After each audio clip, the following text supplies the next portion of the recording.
팟캐스트 막점 막후 제17회 시작합니다. 자, 봄이 오고 있습니다. 이제 건수만 생기면 주섬 챙겨 입고 외출하고픈 따뜻한 봄이 오고 있습니다.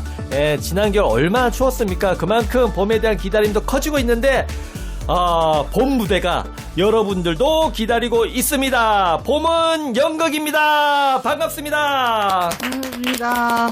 봄바람 불러일으켜 주실 바람잡이 패널들 소개하겠습니다. 명예로운 전국구 연극평론가 이쌤 오셨습니다. 네, 안녕하세요. 이쌤입니다. 봄바람 나는 봄처녀 되겠습니다. 아니, 봄 아줌마 되겠습니다.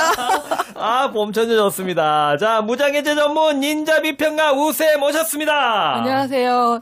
봄바람을 꿈꾸는 아줌마 우수진입니다. 예, 진짜 봄 느낌이 나서 너무 좋습니다. 이제 좀 있으면 이제 개나리도 파릇파릇 피고, 매화도 피고 하겠어요. 네. 매화라니. 매화가 매화는 6월에 피죠. 봄에 피나요? 네, 그럼요. 약간 겨울에 피는 거 아니야? 추운 겨울에 먼저 피었다가, 꽃부터 피고, 그 다음에 잎 피고, 그 다음에 이제 개나리 오고, 벚꽃 오고, 이런 순서입니다. 예, 일정표가 이렇게 되어 있습니다. 그렇습니까? 네. 이 꽃의 일정표까지 다 깨트리고 계시네요. 계절은 이 26년도 우리 레파토리가 쫙 먼저 나와 있습니다. 네. 예, 우리 막점 마크도 좋은 공연 레파토리 26년도 쌓아가도록 하겠습니다. 네. 예, 제가 이쌤 소개할 때마다 비교 불가 최고 평론가라고 말씀드리는데, 이게 사실 빈말이 아닌 게, 저는 연극 평론가가 해야 될 가장 기본 중에 기본을 두 가지를 꼽는데, 네. 하나는 많이 봐야 된다. 네. 두 번째는 많이 써야 된다. 네. 왜 송나라 구양수도 다독, 다작, 다상량 이야기했지 않습니까? 네, 네. 그것처럼 이렇게 다독과 다작이 연극에서는 많이 보고 많이 쓰는 건데, 많이 보는 데 있어서는 제가 아는 정말 대한민국 최고의 극장 매니아, 연극극장 집보다는 연극극장에 더 많이 있을 법한 분, 한 3분 중에 이쌤이 들어가기 때문에 제가 이렇게 말씀드렸던 겁니다. 아이고, 감사합니다. 누군가는 지켜보고 계시는군요. 다 인정합니다. 자, 저희 막점 마쿠는 월간 맥지 오늘의 서울연극에서 제작하고 있습니다. 막점 마쿠 1부는 연출가와 함께 공연 이야기 나누는 시간입니다. 자, 17회 막점 마쿠가 선택한 공연은 창작 집단 라스의 함수 도미노. 이 자리에 연출가 이기쁨 연출 오셨습니다. 반갑습니다. 안녕하십니까, 이기쁨입니다. 반갑습니다. 예, 새 인사든 공연 소개든 한 말씀 해주시죠. 이런 자리에 불러주셔서 굉장히 영광이고 감사합니다. 네, 날이 어제 사실 풀렸다가 지금 그쵸. 사실은 좀 춥거든요. 네, 그럼에도 어쨌든 새해에 이렇게 좋은 자리에 같이 말씀 나눌 수 있게 불러주셔서 감사합니다. 예, 이분 연출님은 이런 이렇게 방송 같은 거 이런 공연에 대해서 이야기하는 자리를 어떻게 많이 가져보셨나요? 아니 그렇게 많이 가져보지는 않은 것 같습니다. 생각해보니까. 예. 예, 보통 공연계에서 가장 공연에 대해서 많이 이야기하는 게 공연가 이런 모임에서 원래 비평할 때인데, 혹시 원래 비평은 원래 비평을 요번에 요번에 아무래도 계획하고 함수도미노로 있고. 3월 초에 지금 예정하고 있습니다. 이전에는 혹시 안 해봤습니다. 그렇군요. 예, 그러니까 예. 공연에 대해서 이렇게 1시간 가까이 이야기하는 기회는 어떻게 보면 이번이 처음이시겠네요. 예, 그런 것 같아요. 네네네. 예, 이 공연에 대해서 저희들이 그냥 생선 살과 발라 먹듯이 네. 꼼꼼히 한번 발라 먹어 보겠습니다. 네. 자, 이 공연은 지난 2월 20일에 시작해가지고 2월 28일까지 대학로극장 쿼드에서 상연 중입니다. 지금 상연 중이니까 혹시 방송 듣고 공연 재밌겠는데 싶은 분들은 꼭 가서 관람해 주시기 바랍니다. 공연 재밌습니다. 예. 네, 정말 재밌습니다. 벌써부터 결론부터 나오나요? 네. 있다는 평입니다. 예. 자, 이 공연은 일본의 주요 연극상을 휩쓴 마에카와 모토히로의 동명 희곡을 다룬 작품입니다. 토모히로. 네. 토모히로. 토모히로. 예. 스님하세. 자, 먼저 그 줄거리를 간단히 설명드릴게요. 뭐 줄거리라기보다는 이 작품을 이해하는데 키워드 한 말씀만 드리겠습니다. 우리가 흔히 간절히 바라면 이루어진다 이런 말이 있잖아요. 근데 이제 이 개념을 구체적으로 일상 속에서 실현시키려는 아이디어, 이게 아이디어입니다. 즉 진짜 바라면 되게 만드는 그런 능력자가 이 인간 사이에 존재하지 않을까? 예, 그걸 컨셉으로 삼았어요. 그런 능력자가 있다고 주장하는 측과 에이 그런 건 없어. 그 열심히 그냥 인생을 사는 거지. 그런 게 가능해? 그걸 반대하는 측, 이 두 측이 격렬하게 충돌하는 이야기예요. 그게 어떤 사건으로 충돌하냐면 교통사고가 일어났는데 피해자, 즉 건널목을 건너던 보행자는 정말 손끝 하나 다친 게 없어요. 이런 일이 벌어진 겁니다. 그런데 그 사고로 그 차에 탑승하고 있던 동승자. 보조석의 동승자는 결국 죽게 됩니다. 그러니까 차는 정말, 완파되고. 네, 미스테리한 사건이죠. 이 사건을 두고 정말 간절함은 이루어지게 돼 있다라고 주장한 것과 아니야 그건 우연의 일치일 뿐이고 이런 미스테리한 일은 일상에서도 벌어질 수 있어라고 믿는 이 두 측의 이제 일종의 그 대결, 드라마적 대결이라고 할 수가 있습니다. 자, 우연이냐 필연이냐 이 문제이죠.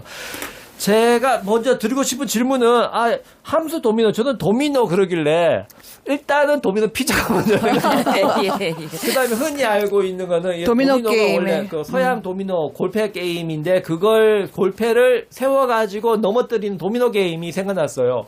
함수하고 도미노하고 연결되나 보다 싶었는데 이 공연에서는 도미노가 좀 다른 개념으로 사용되고 있더라고요. 이게 도미노가 일본에서 유통되는 그런 용어인가요?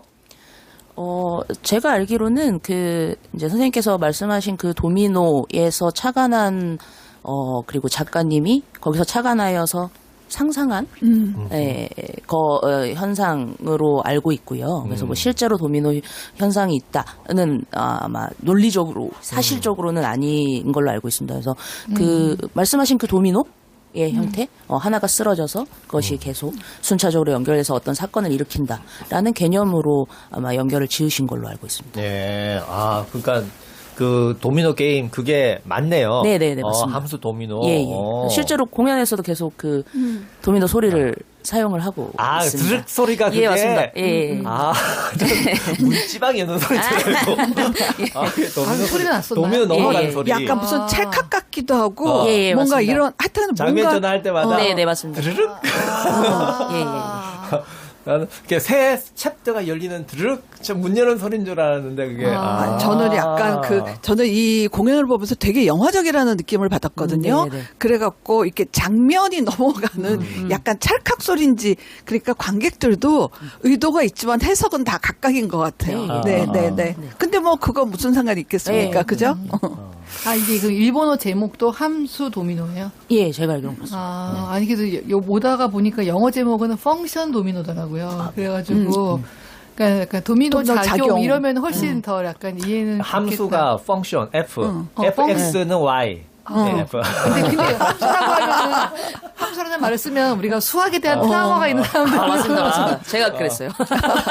약간, 뭐지? 이러잖아. 아니 근데 저는 이걸 산울림 소극장에서 한 작년 공연을 봤었거든요. 네네. 근데 제목 보고는 별로 관심 없었어요. 그러니까 저도 아주 전형적인 문과라 함수가 들어가면. 그런데 제가 거기를 굳이 보러 이렇게 좀 여기서 먼데도 보러 간 이유는 라스와 이기쁨 연출에 대한 어떤 기대 이런 거였어요. 그리고 가서 그리고 솔직히 작가가 누군지도 모르고 갔거든요. 근데 토모히로 작가라는 걸 보고 기대가 이만큼 올라간 거예요. 이유는 뭐냐면은 그 전에 그 산책하는 침략자 그리고 그 태양 같은 작품 저 너무 재밌게 봤었거든요.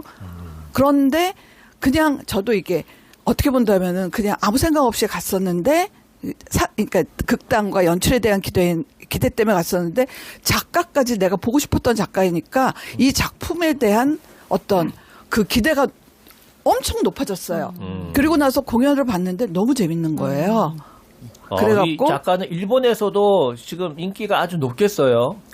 그쵸. 상당히 유명하고, 예, 계속 상도 많이 활동을 받았어요. 예. 그리고 자기의 작품 세계가 너무 분명한 예, 이런 굉장히 또렷하시고. SF적이고 컬트적이고 네. 약간 그 좀 공포물 같은 느낌도 있고 막 이래갖고 저기 매니악한 관객 측이 너무 탄탄한 작가일 뿐만 아니라 우린 어떻게 본다면 너무 일본적인 느낌이 나잖아요. 그런데도 우리나라 관객들도 이 작가 되게 좋아하거든요. 그러니까 그런 점에서는 분명한 자기의 정체성이 분명하면서도 확실한 보편성이 있는 작가이다. 근데 아까 이어서 솔직히 산울림 소극장에서는 재밌었는데 다시 봐야 되겠다. 뭐 이 정도는 좀 아니었던 것 같아요. 그런데 공간이 바뀌었잖아요. 쿼드.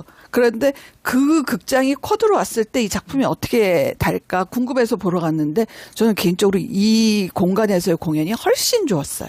그 산울림 극장은 뭐 되게 좋은 극장이긴 한데 그 약간 높잖아요. 높고 삼면을 바라보고 일종의 프로시니엄처럼 속 네네. 튀어나온 프로시니엄 효과를 나는데 일단 저는 그런 스냅 같은 경험을 많이 했어요. 산울림에서는 별로였는데 일반 극장에서 오면 굉장히 느낌이 달라지는 거. 저는 그걸 어떻게 해석하냐면 일단 그 관객 높이가 굉장히 위에 조감의 위치에 있다 보니까 그 배우하고 눈 마주침이 없어요. 표정을 바로 보는 게 아니라 마치 CCTV로 보는 듯한 느낌? 그런 느낌 때문에 우리의 이 지각이 이렇게 강하게 이렇게 오지 않는 것 같아요. 근데 이렇게 이런 약간 낮은 이런 공연장에서 보면 얼굴을 바로 볼 수 있고 그렇기 때문에 우리가 훨씬 더 빨리 정확하게 이렇게 반응을 하는 것 같아요. 근데 이제 아무래도 산울림은 극장이 작으니까 어떻게 생각하면 제가 느낌으로는 이기분 연출은 좀 큰 공간에 좀 강하다는 생각을 많이 하거든요. 약간 연출이 좀 연극적이라고 해야 되나? 되게 역동적으로 무대가 약간 쓰는 경우를 좀 많이 봤어가지고 저는 오히려 좀 큰 극장이 좀 강하지 않나라는 생각이 들고 저는 쿼드 들어가면서 약간 속으로 살짝 웃었던 게 그러니까 나중에 이따 얘기하겠지만 쿼드를 이렇게 객석을 많이 뺀다고? 그러니까 보통 요즘에 그 약간 연출들이 약간 뭐 본인들의 어떤 예술적 지향성 때문이기도 하겠지만 객석을 왜 조금만 뽑잖아요. 근데 그리고 이제 어떤 관객 수익에 대해서는 별로 고려하지 않는 그런 느낌으로 이제 연출을 하는데 공간을 쓰는데 제가 쿼드 들어가서 뭐 그 큰 공간이 또 다 찼어. 그걸 보면서 역시 이기쁨 연출은 작품도 잘하지만 이런 것도 되게 중요하게 생각한다. 아니 근데 저는 이게 이제 삼면으로 이렇게 객석을 만들었잖아요. 이게 거의 그 산울림의 돌출 무대와 같은 느낌이에요. 그러니까 이 무대의 어떤 그 구성은 산울림과 비슷했는데 근데 산울림은 가면은 산울림은 작죠. 왜냐하면 산울림은 저는 기억이 저 대학 다닐 때 거기서 1인 그 모노드라마 뭐 윤석화 배우의 딸에게 보낸 편지라든가 또 박정자 배우의 또 엄마는 뭐 50의 바다를 발견했다라든가 이제 뭐 그런 연극들에 좀 더 최적화되어 있지 않나. 되게 인티미트한 분위기를 이렇게 내면서 이렇게 배우들이 관객들과 이렇게 고개를 들고 말씀하신 말에 의하면 소통하는 데는 되게 좋은데 이렇게 뭔가 규모 있는 작품을 하기에는 극장 자체가 좀 제한이 좀 있죠 아무래도. 무대 공간 자체가 너무 좁아요. 그러니까 작잖아요. 그러니까. 아니 그리고 저는 아까도 뭐 영화 같다고 좀 이야기를 했는데 산울림 때도 영상을 좀 썼었나요? 잘 기억이 안 나. 산울림 때는 말씀하신 대로 무대 구성은 거의 흡사한데 네. 그때는 정말로 딱 타이틀만 썼어요. 그쵸? 네. 아니 장 근데 타이틀만 딱 썼는데 이 영상이 저는 너무 그러니까 네. 이렇게 와닿았다고나 할까? 맨 첫 번째 애니메이션이 이해하는데 많이 도움이 됐어요. 네, 그 처음 이미지 타이틀로만 사실 다 구성됐어서 나오는 아마 포인트들은 거의 비슷하거든요. 거기에 추가된 거는 별로 없는데 아마 이미지가 지금 추가가 됐어요. 네. 근데 그 이미지가 이 작품의 어떤 그 의미라든가 서브텍스트를 확장하는데 엄청 효과적이었어요. 그 어떤 이미지 말씀이세요? 그 약도 약도 아니요? 말고 그러면 뒤에 있는 그 사진 같은 약간 것들 있잖아요. 그 예, 모자이크된 네, 맞습니다. 패치워크된 그 작은 이것들이 계속 이동하잖아요. 네네네. 그러면서 어떤 조합을 만들었다가 계속 흐트리면서 이렇게 변경이 그거는 돼요. 도미노가 아니라 퍼즐이에요, 퍼즐. 뭐 그런 비슷한 개념으로 보실 수도 퍼즐이든 있을 뭐든. 것 같아요. 네, 네. 아니 그러니까 이게 이제 도미노하고 거의 비슷한 느낌인 거예요. 하나가 움직이면은 계속 넘어지면서 뭐 어떤 새로운 파장을 일으키잖아요. 그것처럼 이 하나의 어떤 이미지의 위치가 변동함으로써 이 전체적인 맥락들이 계속 변동되는 나는 그 첫 장면을 보면서, 그러니까 저는 초연 때 봤기 때문에 이 작품이 뭘 이야기하는지는 알고 있잖아요. 근데 첫 장면을 보는 순간, 아, 이거는 관객들을 위한 가이드라인이구나 하는 생각이 좀 들었었어요. 이유가 뭐냐 하면은, 그러니까 그 영상 이미지의 계속적인 어떤 변화들 이것도 있었지만은 그 글자들이 맨 처음엔 되게 설명적인 지문 같기도 하다가 마지막에는 그것들이 다 해체되면서 어떤 타이포그래피처럼 이렇게 하나의 어떤 이미지를 만들어내잖아요. 근데 제가 언어라는 게 되게 체계적이고 분명하고 문법에 따라 반드시 적용돼야 되는 이것이라면은 되게 합리적인 어떤 그 규칙 속에 있는 게 언어라면은 이거는 언어를 떠난 어떤 개인의 그 정량적인 게 아니라 정성적인 것에 대한 이야기이기 때문에 그것이 무너졌는 그러한 어떤 이미지를 보여주는구나. 이거는 되게 모르겠지만은 저는 막 이게 연출적 의도구나. 이런 식으로. 제가 볼 때는 그런 측면에서는 굉장히 의미심장하다고 볼 수 있는데 저는 그 꺼졌을 때 그 프로젝트가 꺼졌을 때 그 이미지가 좀 약간 흉했어요. 차라리 이 칸막이가 없이 그냥 벽에다가 쏘면 깔끔하게 뒷 배경이 사라졌을 텐데 배우들 뒤에 뭐 비치는 그 이미지가 약간 좀 저건 좀 약간 지저분한데 약간 이런 느낌이 있었어요. 그걸 그 실제로 칸막이를 하신 거죠. 네, 유리창 같은 개념처럼 생각했었습니다. 켜졌을 때는 되게 보기 좋은데 꺼졌을 때는 그런데 좀, 꺼졌을 때 효과가 크기 때문에 꺼졌을 때의 불편함은 좀 그래요? 이해하셔야죠. 이것도 결국은 선택의 문제이니까. 아니 그런데 저는 그 눈이 좀 안 좋아갖고 그 이미지 개별적인 이미지가 그 뭐였는지가 정확하게 저는 뭐 들어오진 전봇대, 않았었거든요. 그죠? 멀리 보이는 거리 이- 어떤 도시 풍경들을 맞습니다. 조합해 놓은 거였죠. 그게 이제 제일 엔딩에 저희 이제 커튼콜이 끝나고 나면 타이틀 있고 전체 사진이 나오는데 그 사진이 아마 뭐 이렇게 살펴보시면 그 그러니까 그 사건 현장의 마을 풍경이거든요. 네네. 그래서 실제로 이제 육교랑 병원이랑 그 사거리가 있는 그림이에요. 그래서 그거를 이제 전체 그림이고 그 그림을 이제 계속 밑 섞어 놓은 돌리는 거죠. 거죠? 예. 그래서 이제 처음에 이미지는 그걸 다 쪼개서 배치를 해놨었던 거고 그게 점점 움직이면서 최종 이제 공연이 끝났을 때는 완성된 이미지로 만들었습니다. 완성됐어요. 저 완성된 못 봤어요. 저 언젠가 맞춰지겠다는 생각했는데 맨 마지막 장면에 제일 마지막에는 이제 완성되어 네. 있는 사진으로 되어 못 있습니다. 봤네. 아니 근데 사실은 이제 이 쌤은 한번 공연을 보셨기 때문에 그 영상을 보시는 여유가 생기는 것 같아요. 저 같은 경우는 특히 첫 장면에서 되게 많이 사람들이 막 나오니까 네, 그 혼란스럽죠. 인물들을 막 빨리빨리 이렇게 맞아요. 기억하느라고 예. 줄을 이렇게 하느라고 대충 영상이 이제 뭐 쓰는구나. 근데 영상 자체의 어떤 의미화까지는 제가 캐치를 못했는데 오히려 그거보다는 기능적으로 이 쿼드를 약간 스테디움 같이 썼잖아요. 이 무대를. 그러다 보면은 그 뒤에 그 공간이 상당히 높이도 있고 좀 휑해 보일 수 있는데 이제 그거를 그 영상에 이미 영상으로 근데 영상도 이렇게 좀 정적인 게 아니라 뭔가 이렇게 동적으로 쓰니까 어떤 그 극장이 되게 크게 썼음에도 불구하고 이렇게 왜 배우들 뒤가 허전하지 않게 뭔가 이게 채워지는 느낌? 저는 한 그 정도로만 조금 봤던 것 같아요. 그리고 이제 맨 마지막에는 특히 이따가 좀 제가 얘기하겠지만, 막 대사가 그 주인공인 그 배우의 어떤 그 독백 같은 대사가 막 이어지면서, 저게 뭐지 하고 막 이해하느라고, 뭐 뒤에 톤을 맞춰지는지 안 맞춰지는지 저도, 거기까지는. 근데 왜냐면 끝에가 살짝 저도 약간 이해를 다 못했어가지고, 나오면서, 뭐지? 대본 한번 봐야겠다라고 했던 거죠. 그래갖고 제가 산울림 때는 그 쫓아가기가 바빠서 많은 것들을 놓쳤다고 아까 말씀드렸잖아요. 다시 보니까 다시 맞아요. 보니까 그게 훨씬 선명해지는 데다가 이런 어떤 시청각적인 어떤 확장성도 있으니까 솔직히 배우들의 그 동선이나 이런 것들은 거의 무대에도 거의 비슷했거든요. 그래요? 그런데 확실히 이런 공연은 좀 더 볼수록 더 의미가 많이 찾아질 것 한 번 더 같기는 봐야 해요. 되나요? 네, 네. 청취자분들 아, 두번 이상 보기를 권합니다. 갑니까? 이런 블랙박스 스테이지에서 한 면을 이렇게 스크린을 쓰면 진짜 제일 끝에 있는 관객들, 이 사람들은 어떻게 보나요, 그 화면을? 지금 계산한 거는 그래서 제일 끝에 부분, 예. 그러니까 최소한 보일 수 있는 최소한의 라인까지 거기 저희가 사석을 객석을 만들어 사용하고 놨더라고요. 있고요. 아. 이제 봤을 때 너무 불편한 위치는 저희가 아예 이제 판매를 하지 않는 좌석으로 해뒀습니다. 네. 근데 이 토모히로 작가의 작품을 지금 연속하고 계시는 거잖아요. 네네. 이 작가의 어떤 것에 이 관심을 갖게 되신 거예요? 처음에 어떻게 첫 작품이 산책하는 침략자. 였는데요.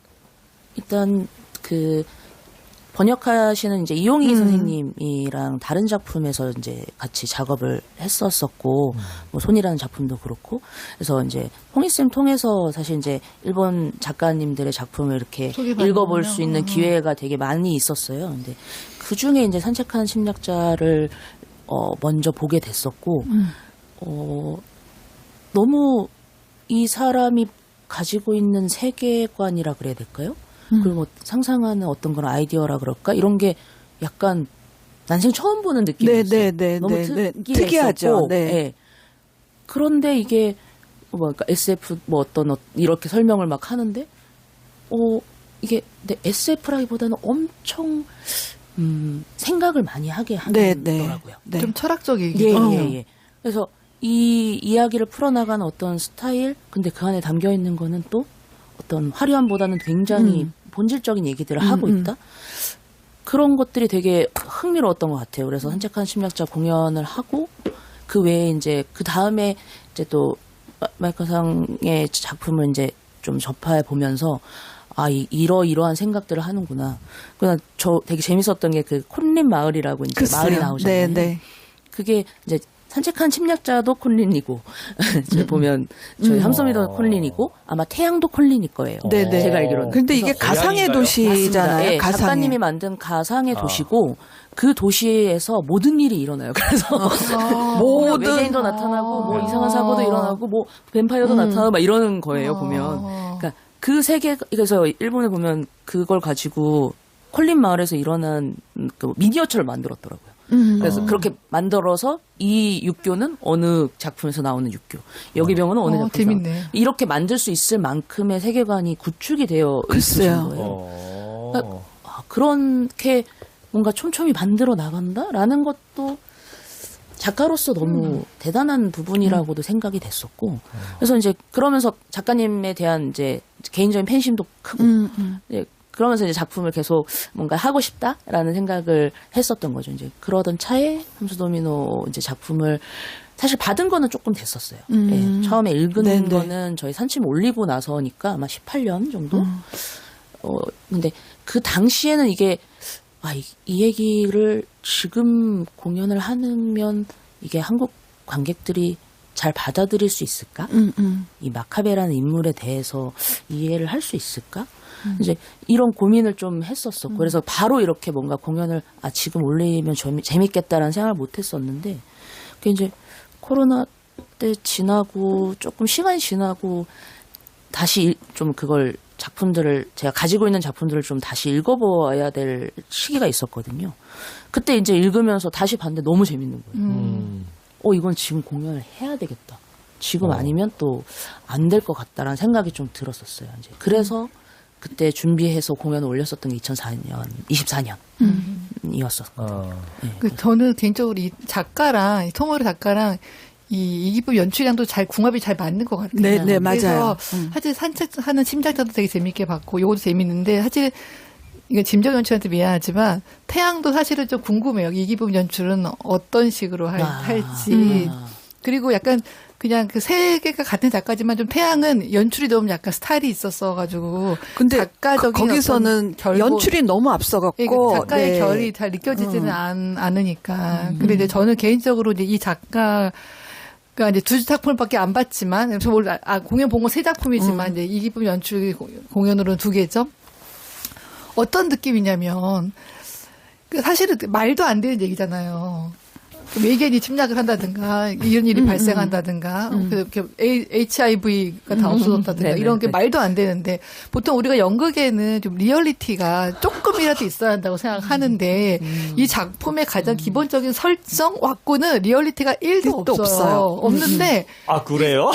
끝까지 들어보세요. 끝까지. 근데 이렇게 보다 보면 그 설정은 그런데 거기서 이야기하는 어떤 인간에 대한 관계라든가 그 산책한 침상사에서 어떤 개념이라든가 어떤 정서, 감정을 나눈다든가 또 여기서도 어떤 인간의 어떤 바람이라든가 이런 것들이 또 너무나 그 리얼한 인간의 거죠. 본질의 리얼로 다가가는 거예요. 그러면서 되게 마지막에서 생각할 거리도 주고 이제 감동도 주는 거죠. 그래서 저는 오히려 요즘에 되게 많은 그 AI라든가 SF 주제의 그런 연극들이 이렇게 공연이 젊은 친구들의 공연되고 있는데 그런 작품들이 되게 소재주의적으로 끝나고 결국 그래서 뭔 얘기를 하려는 거지 어떤 그 연극 같은 우리의 어떤 인간과 삶에 대한 문제로 이렇게 나아가지 못한다는 느낌 많이 받거든요. 그냥 AI가 등장했을 뿐이거나 그냥 가상의 미래일 뿐이거나 하는 거에 많은 좀 그치는 경우가 많은데 이 작가가 되게 좋은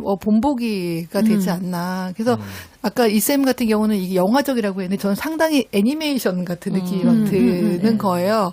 근데 왜 일본 애니메이션들 보면은 되게 미래를 배경으로 하는데 은하철도 999처럼 거기에 엄마에 대한 그리움과 영생에 대한 어떤 욕망과 이런 것들이 다 지금 우리의 문제들이 담아 있잖아요. 그래서 저는 이 작가가 약간 좀 그런 결이 되게 좀 재미있다 생각이 하고 있어요. 두 분 말씀을 합치면 애니메이션 무비라고 하면 되겠네요. 애니메이션도 무비긴 하죠. 사실 저도 그 전적으로 이 이야기에 동감하는 게 일본 애니메이션 무비들이 주로 이렇게 애니메이션이야 그냥. 정말 얼토당토 않는 기상천외한 컨셉을 가지고 이야기를 전개하잖아요. 근데 그게 그 다음에 이어지는 게 철저하게 논리적으로 그런 상황 설정 하에서 벌어지는 아주 논리적인 이야기로 가고 말씀하신 것처럼 그것이 인간의 전혀 낯선 인간이 아니라 인간들이 거기서 작동을 하기 때문에 우리에게 좀 와닿는 게 아닌가. 그러지 못했을 때 바로 이렇게 소재주의 빠지는 거죠.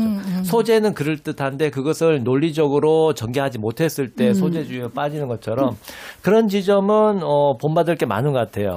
근데 이제 제가 이 작품을 두 번째 보러 그러니까 저는 이제 공연을 많이 봐야 되니까 웬만하면은 제 공연을 잘 볼 시간적 여유가 없어요. 근데 보러 간 이유는 제가 개인적으로 연극이 지향해야 될 가치에 대해서 되게 고민을 많이 하고 있는데 그게 뭐냐 하면은 결국은 연극은 우리 관객들의 를 어떻게 이제 감동이든 아니면 각성이든 어떤 이런 걸 통해 갖고 이 사회의 변화에 기여할 수 있어야 된다고 저는 요즘 생각하고 있거든요. 우리 지금 살고 있는 이 사회가 너무 끔찍하기 때문에. 근데 이 작품은 제가 하고 싶었던 이야기를 어떻게 본다면 극적 언어로 하고 있는 거예요. 도미노 믿으시는 건가요? 저는 도미노, 나는 믿어요. 그러니까 결국 내가 진짜 원하고 이렇게 아주 최선을 다하다 보면 그게 언젠가는 이루어질 거라는 믿음이 없으면은 지금 이게 변화할 수가 없을 거라는 생각이 들어요. 거기 간호사로 나오는 친구가 이야기하잖아요. 믿든 안 믿든 나는 긍정적으로 뭔가 이 세상을 위해서 뭔가 믿음을 갖기로 했다. 이 이야기가 결국은 우리의 변화, 한 명 한 명의 변화를 좀 요청하는 이야기처럼 느껴지거든요. 그래 갖고 제가 이 작품을 이 팟캐스트에서 이제 막전막후에서 추천한 이유가 관객들이 와갖고 그래 나쁘게 그 마카베처럼 진짜 이렇게 밖으로 탓을 돌릴 수도 있죠. 워낙 사회가 이제 불공평하니까. 그럼에도 불구하고 또 한편으로는 내 주변에 선한 그런 도미노들을 많이 같이 만나서 연대할 수 있는 그런 고민들을 할 수 있었으면 좋겠다는 생각을 했기 때문에 네, 추천했다고 개인적 사심으로. 믿게 되셨군요. 네. 도미노 교회. 그 마카베가 나쁜 사람이었을까요? 아니, 나쁜 거는 아닌데, 어. 그러니까 자기 자신의 삶에 대한 어떤 확신이 없었던 것 같아요. 내가 이렇게 믿고 열심히 하면은 되지 않을 게 뻔하다라고 너무 미리 자기 삶에 선을 그어 놓기 때문에 계속 남 탓을 하게 된 거잖아요. 근데 이 친구가 누가 옆에 진짜 선한 도미노가 있어서 너는 할 수 있어. 라고 계속 이야기해 줬다면 어떻게 됐을까? 뭐 이런 생각들을 좀 해보게 되는 그 거죠. 마카베를 기능적으로 보는데 전인적인 인간이 아니라 기능적으로 보는데 그렇게 우리 사회에서는 뭔가 기발하고 참신하고 새로운 담론을 만들어내고 프레임을 짜는 이런 역할을 하는 사람이 있어야 되고 그래야 네네네네. 진보가 있고 그쵸. 발명가가 있으니까 근데 그런 충동들을 어떻게 우리 집단 다수의 사회가 그것들을 어떻게 긍정적인 글쎄, 방향으로 해석하고 조정해 나가는가. 수용하는가야. 예. 그러니까 다들 도미노 교회 넘어간 것 같아요. 아니 내가 솔직히 그 산울림에서 봤을 적에는 제가 제일 먼저 다가왔던 게 뭐냐면은 음모론이 이렇게 만들어지겠구나 그러니까. 이거였어요. 그때 또 하필 네네. 기억나십니까? 저희 내란이 공연 중에 일어났거든요. 아니 그러니까 작년에. 그러니까 현실과 생각이 들었어요. 아니 그러니까 연극이라는 게 현실을 반영을 할 수밖에 없잖아요. 네. 근데 저도 관객의 입장에서 이게 만나고 나니까 아니 어떻게 이 시대에 이런 얘기들이 나올 수가 있는 거. 저는 이제 80년대에 대학을 다녔기 때문에 이 계엄 이런 것들이 무엇인가를 너무 잘 알거든요. 그러니까 저는 어쨌든 그 속에서 경험했던 세대이기 때문에 너무 끔찍했었어요.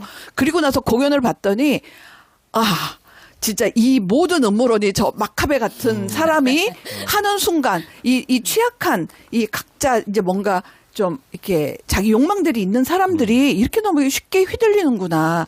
그런데 이거는 바로 잡히는 어떤 계기가 있는데 그렇지 않았을 때 마카베가 뭐 사라져 막 이러는 그 탑조명 아래서 점점 줄어들지 않았을 때 우리 사회가 어떻게 될 수 있는가를 내 눈앞에서 보는 상황이었는지라 그때는 진짜 음모론 뭐 이쪽에 꽂혔었는데 이 소위 말하면 이 사회적 어떤 파고를 넘어서 결국은 우리가 우리의 어떤 각성을 통해서 사회를 조금 바로 잡아가고 있는 거잖아요. 그러니까 또 다른 도미노가 이번에는 확실하게 보인 거예요. 저는 이 작품이 참 극장에 참 재밌다는 생각을 하는데 이렇게 따라가면서 보다가 이제 몇 번에 이렇게 약간 반전이 이루어지는 대목들이 한 몇 군데 있어요. 근데 보통 그게 한 번 이루어지기도 어렵거든요, 연극에서. 근데 이건 한 여러 번이었던 것 같아요. 그래서 처음에는 저는 이제 말도 안 돼 마카베가 얘기할 때 처음에 선생님들 말처럼 이제 저렇게 음모론 약간 좀 정말 일본적이다 이거 약간 연극 자체가 이러고도 봤는데 보다 보니까 제가 이제 저도 믿어지는 거예요, 간호사처럼. 그래 그럴 수도 있겠어라고 하는데 갑자기 그 의사가 나오잖아요. 의사가 나와서 그 망상 환자로 딱 얘기될 때 약간 뒤통수를 딱 맞으면서 제 관객들이 많이 웃었거든요. 아마 그 웃음은 그걸 믿은 본인들에 대한 아마 실소였을 거예요. 저처럼 막 믿고 보다가 어느 순간 망상 환자란, 걔가 망상 환자란 보니까 다들 우리 다 망상 환자였어라는 반전이 있었던 거죠. 그럴까요? 그 관객들이 그것 때문에 웃었을까요? 저 얘기 좀 의사는 끝나고 얘기 좀 죄송합니다. 자꾸 중간에 아니, 그러니까 아까 중간에 이렇게 푹 이렇게 웃게 됐던 거예요. 그리고, 근데 이제, 그래도 막 보다가, 그럼 제가 망상 환자구나. 그리고 얘가 이제 이렇게 좀, 근데 아무튼 그렇게 보잖아요. 이제 보게 되는데, 두 번째 반전은 그 HIV가 없어진 거예요. 진짜로. 그러니까 또 막 헷갈리게 되는 거죠. 그러면은, 다시 믿음이 확고해지는 거예요. 역시 마카베의 말이 맞았어. 이런 식으로. 근데 그러면서 이제, 제가 도미노가 맞나 보다. 그걸 보고 있는데, 갑자기 또 보험 조사원인가? 보험 조사원이 마카베가 도미노라고. 그래서 이 작품이 뭔가 이 극작이 관객들로 하여금 이렇게 대충 이렇게 흘러가겠지라고 하는 순간 재미없어지잖아요, 연극이. 근데 이 작품은 좀 가다 보면은 또 반전을 주고 또 반전을 주고 해서 상당히 끝까지 110분이 지루하지 않게 이제 지켜볼 수 있었는데 제가 이제 좀 약간 헷갈렸던 건 맨 마지막 장면인 거예요. 그러니까 제가 오면서 대본을 확인해 봤더니 막 혼자 독백을 한 다음에 내가 왜 그동안 왜 이렇게 살았을까 하고 막 그런 후회와 약간 이런 걸 하잖아요. 근데 그 순간 그 마카베가 정말 간절한 염원으로 스스로가 소멸하잖아요. 네. 그 저는 그러니까 이 소멸하는 그 컨셉을 제가 공연에서는 사실 잘 못 이해했고요. 그러니까 막 괴로워하다가 끝나는 마카베를 그 주위 사람들이 이렇게 지켜보면서 끝난다라고 이해했는데 원래 대본에서는 소멸을 하는 거예요. 더 애니메이션적이죠. 소멸을 하는데 그 소멸의 의미가 뭘까라는 생각을 하면서 이거를 같이 좀 얘기해보면 좋겠다 이러면서 왔던 거죠.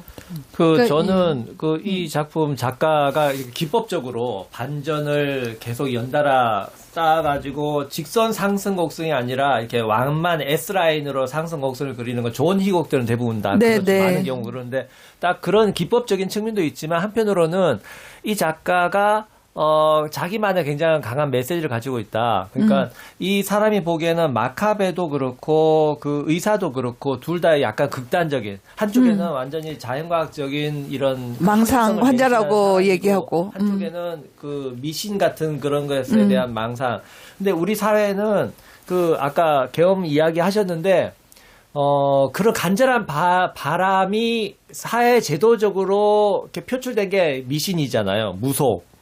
간절히 바라기 때문에 마치 그 말이 맞는 것처럼 여기는 게 있는데, 근데 그거는 그냥 그렇게 믿음 자체로만 있어야지, 그것이 사회 제도라든가 법이라든가 이런 질서 위로 들어와서 그걸 작동시키는 순간, 망하는 이상하게 거죠, 되는 거죠. 뭐, 네. 그러니까 그걸 제어하는, 우리의 일반인들의 상식들이 작동시키는데, 바로 그 계엄은 그거를 깨버렸다. 이거 무속으로 진짜 실현을 시키려고, 법적으로 실현시키려고 하는 행위라는 측면에서 잘못된 건데, 아무튼 이 작가는 이 두 개 사이의 적절한 균형, 그러니까 이걸 완전 합리주의도 아니고 완전한 이렇게 샤머니즘도 아닌 그 중립 어딘가에서 답을 찾으려고 했던 것 같아요. 그렇기 때문에 계속 왔다 갔다 관객들을 만들 수 있었던 게 아닐까.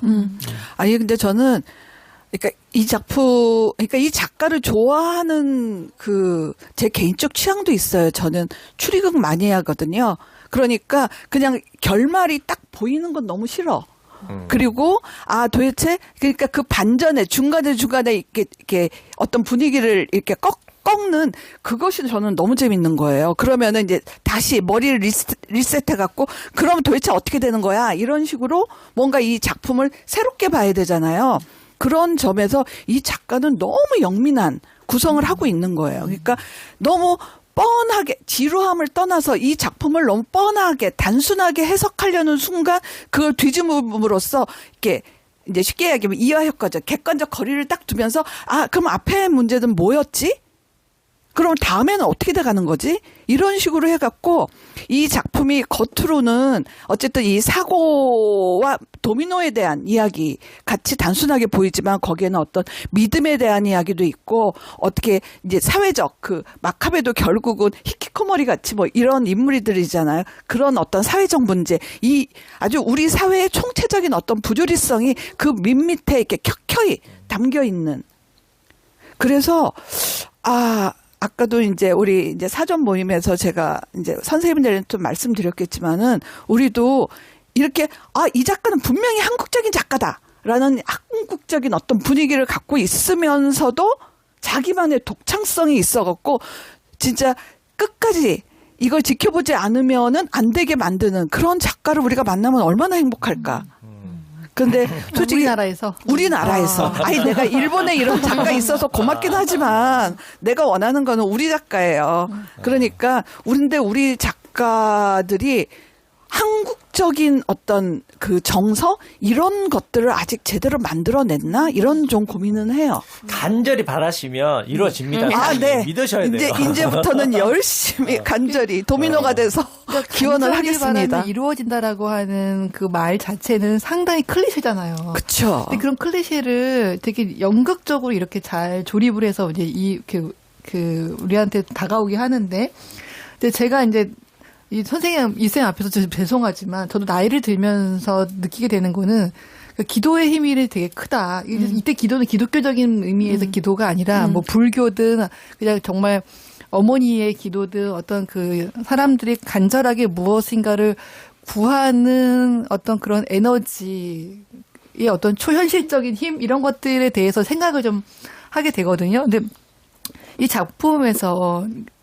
사실은 이제 객관적으로 보면 이 작품이 결국은 그 간절하게 바라면 이루어진다라는 것을 증명하는 방식으로. 그러니까 사실 처음에는 저러다가 뭔가 깨짐이 있겠지라고 생각했는데 끝까지 그거를 작가는 밀고 나가는 게 전 너무 재미있었고요.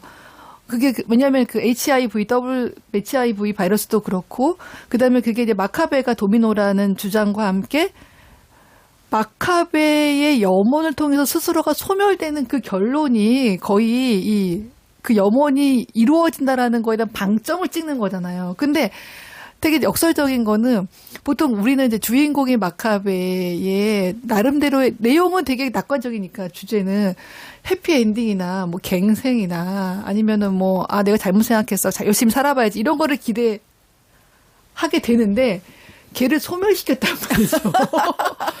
저는 근데 여기서 약간 말로 표현할 수 없는 또 패시미스틱한 느낌도 막 받게 되는 거예요. 그래서 이게 이 산책하는 침략자도 약간 그런 느낌이 좀 있었거든요. 되게 명랑한데 내용은 상당히 뭔가 되게 무서운 내용을 갖고 있는.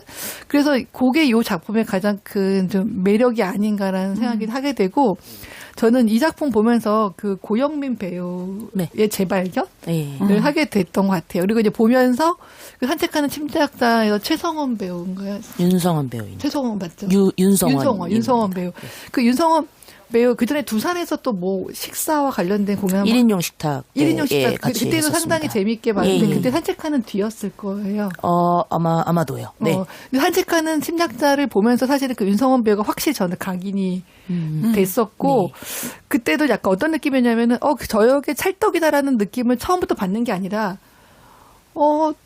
연극을 보면서 점점 찰떡이 돼가는 그런 느낌을 받았던 배우였거든요. 근데 요번에 이 연극을 보면서는 한편으로는 이 역할을 윤성원 배우가 했으면 어땠을까라는 생각이 들면서도 고영민 배우도 상당히 이 역할이 너무 찰떡이다. 그래서 이런 생각이 들면서 되게 고영민 배우를 이렇게 보는 맛이 있었던 것 같아요. 네네. 그리고 검색을 해봤더니 고영민 배우가 산책하는 침략자에도 등장을 했었고 꾸준히 같이 작업을 했던 배우더라고요. 그래서 되게 색깔이 있다고 해야 되나? 맞아요. 특히 막 화내고 짜증내고 포텐 터지더라고요. 네.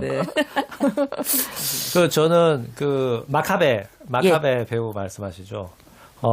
고영민 배우입니다. 발성이 너무 매력적이었어요. 정확한 발음. 그리고 소리. 이게 너무나 매력적이었어요.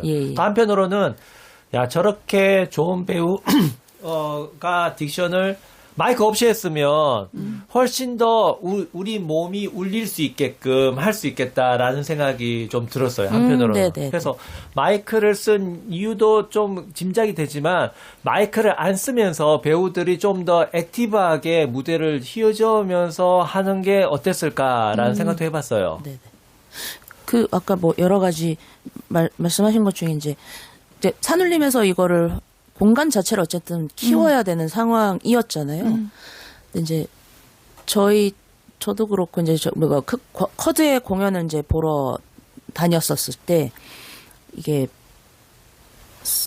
소리가 아주 명료하게 전달되는 구조가 아니다라는 판단을 좀 많이 했었거든요. 맞아요. 사실 그래서 대사 전달에 관한 어떤 이제 불안감이 있었던 거죠. 실제로 그랬었고. 근데 저희가 막 에너지를 엄청 강렬하게 쓰는 부분도 있지만 사실은 일상언어로 계속 대화를 나누는 극인데 이게 극이 작은 곳에서 큰 곳으로 넘어갈 때의 저의 이제 연출이 하는 고민은 만들어졌었던 어떤 리듬감이 깨지는 거, 만들어놨었던 어떤 에너지가 깨지는 거가 이제 이렇게 어려웠었던 저도 경험이 있거든요. 분명히 예를 들면 연소극장에서 했던 거가 굉장히 매력적으로 느껴졌었는데 그걸 판으로 옮겼을 때 이게 완전 리듬이 달라지는구나. 이게 굉장히 어렵구나. 어떤 가까움이나 뭐 이제 이런 고민들을 좀 했었던 건데 사실상 이제 전달을 위한 방법 때문에 원한 것이 있었고 이거를 전달을 물론 이 배우들이 충분히 할 수 있는 지점도 있지만 그래서 오히려 밸런스가 깨지겠다라는 생각을 좀 많이 했던 것 같아요. 그 밸런스를 유지하는 게 우선인 이지 않을까에 대한 생각 때문에 마이크를 선택한 것도 있고, 사실 선택을 하면서 더 플러스가 된 부분이죠. 이제 제일 엔딩에, 이제 소멸하는 그 과정 안에 어떤 마카베의 그 머릿속에 돌아가고 있는 뭐랄까요? 예, 환상? 그 안에 어떤 저는 이제 꿈 같은 그런 이미지들, 이 사람들 덮쳐오고 뒤틀리고 시공간이 바뀌고 하는 어떤 그런 이미지를 상상했었었는데, 이제 산울림 때는 이제 완전히 오로지 독백으로 사실은 진행을 했었었고, 그거를 그렇다면 물리적인 어떤 효과를 좀 같이 가미할 수 있는 기회이지 않을까라는 생각이 좀 들었었던 것 같아요. 그러면서 이제 음향 효과를 같이 좀 사용을 했었죠. 에코 예, 맞습니다. 리벌브랑 네. 딜레이나 이런 효과들을 좀 사용해서 아예 이 이질적인 공간으로 좀 빠져들 수 있게 하는 그런 부분을 이제 좀 사용하면 좋겠다. 예, 라는 생각이 좀 들었었던 것 같습니다. 근데 확실히 그 마이크에 대한 이제 얘기를 하시는 거잖아요. 근데 저도 요즘에 되게 고민을 하게 되는 게 연극 보다 보면 이제 명동에서도 마이크를 쓰는 공연이 있고 안 쓰는 공연이 생기게 되고 약간 극장이 커지면 이제 마이크를 쓰는 공연이 종종 등장하게 되거든요. 근데 그럴 때마다 저도 약간 옛날 사람이어서 그런지 마이크를 뮤지컬 같은 경우는 모르겠는데 저는 그렇다고 뮤지컬에 마이크 쓰는 거 좋아하지도 않아요, 사실은. 그냥 모든 소리가 다 때려박는 느낌이 들어가지고 그 소리가 어디서 나온지를 잘 모르는 것들이 있거든요. 근데 이제 연극에서도 마이크를 쓰게 되면 이 소리의 방향이 다 일방향으로서 나오니까 사실은 특히 이제 극장이 커지면 누가 대사를 하는지 그리고 음색이 명확하지 않으면 헷갈릴 때가 되게 많거든요. 근데 이제 요번 공연에서도 딱 보면서 마이크 썼네라고 하면서 저는 이제 봤어요. 근데 한편으로는 전 뒤에서 봐가지고 하긴 이 큰 쿼드에서 전달하려면 마이크 안 쓰기도 힘들겠다. 약간 이런 생각을 좀 하고 그다음에 이상하게 요번에서는 소리가 마이크를 쓰는데도 방향성이 다 각각 이렇게 들리더라고요. 근데 그러면서 스피커 되게 좋았어요. 스피커가 너무 좋았어요. 그래서 그러니까 정확하게 말하면 볼륨을 아주 크게 쓰지 않았습니다. 그러니까 실제로 들리는 소리가 있잖아요. 그것을 넘치게끔 쓰려고 한 건 아니었어요. 그래서 그게 최소한의 확성, 그 효과적인 확성을 찾으려고 그 선을 계속 조절했던 것 같아요. 그게 되게 좋았던 것 같아요. 그래가지고 이렇게 마이크를 쓰지만 그게 기계음이라는 거에 대한 크게 거슬리지 않으면서 그다음에 약간 아까 말씀하신 일상적인 대사도 그냥 놓치지 않고 소리를 증폭해서 들려주는 약간 이런 느낌이 있어서 저도 초반에 좀 보다가 그 다음부터는 이제 마이크를 썼네라고 하는 제가 잘 그런 의식을 하지 않고 보게 되었던 것 같아요. 그다음에 저 개인적으로는 이 극장과 마이크의 관계에 대해서 글을 한번 써볼까 하지 않고 써보시면 좋을 것 같아요. 숙제지 않는가. 그러니까 어느 순간에는 되게 연극에서는 쓰지 않아야 되는 거 아니야라고 생각했지만 사실은 이게 가능한가. 이게 너무 옛날의 어떤 그런 것들을 고집하는 건 아닐까. 약간 이런 생각이 들면서 지금은 이제 모든 것이 다 스피커든 뭐든 이어폰이든 이런 걸 통해서 우리가 소리를 듣고 있는데 그럼에도 불구하고 생소리를 듣고 싶어서 극장을 가는 걸까? 아니면은 그게 우리의 망상일까? 여러 가지 고민을 하게 만드는 지점인 것 같더라고요. 왜냐하면은 음악도 제가 그때 이제 이건 약간 딴소리긴 하지만 우리가 라이브 음악을 일상에서 즐기지 않게 된 게 그렇게 오래되지 않았거든요. 그러니까는 그 어떤 축음기가 발명되기 전까지는 다 실내 음악으로 다 이렇게 그런 그 실내 음악을 불러서 아니면 소리꾼을 불러서 음악을 즐겨야 됐지만 사실은 1900년 전후로 해서 축음기라든가 정말 이어폰 이런 게 발명되면서 그런 소리들이 민주화된 거거든요. 모든 사람들이 다 평등하게 좀 들릴 수 있고 라디오에 전 국민들이 다 그 판소리 명창의 소리를 즐길 수 있게 되는 걸 생각한다면 이 극장에서의 마이크가 어떻게 생각하면 우리는 아쉽지만 배우들한테는 배우들의 어떤 해방 이런 것들이 가져오지 않을까 여러 가지 좀 생각을 많이 하게 되는 지점인 것 같아요. 네, 이 마이크가 배우들을 해방시키나요?